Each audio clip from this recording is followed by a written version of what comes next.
երեխաներն արդեն Գորիսի Գրիգոր Տաթևացու անվան հրապարակում էին օրվա տերերը եկել էին վայելելու եւ իրենց ներկայությամբ գեղեցկացնելու օրը։ Երեխաների պաշտպանության միջազգային օրվա առթիվ տոնական տեսք ուներ նաեւ հրապարակը։ Գորիսի 7 նախակրթարանների սաները հրաշալի ելույթներով, երկու պարով, իրենց անզուգական կերպարներով ու կատարումներով հաճելի պահեր նվիրեցին ներկաներին, իսկ Գորիսյան երկինքը զարդարվեց փուչիկներով եւ աղավնիներով։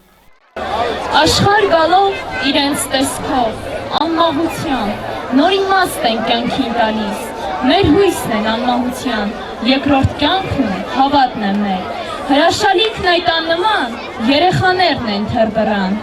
Հրապարակում էին նաև Սյունիք պարային համույթի սաների, Սպարոնյանի անվան արվեստի դպրոցի երեխաներն էլ ներկայացան իրենց գործերով։ Ամենուր հնչում էր մանկական զրնգուն ծիծաղը, ամբողջ տարածքում մանուկները նկարում էին իրենց երազած խաղաղությունն ու Գորիսում պտտվում էր մանկական հեքիաթային մոլորակը։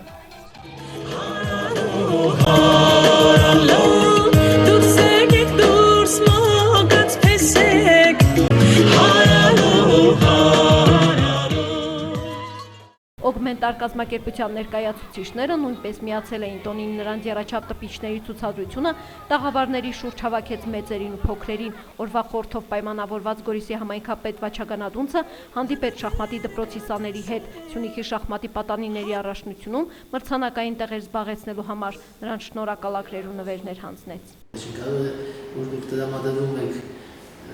Ճիշտ խաղալու տրամադրում եք հաղթելու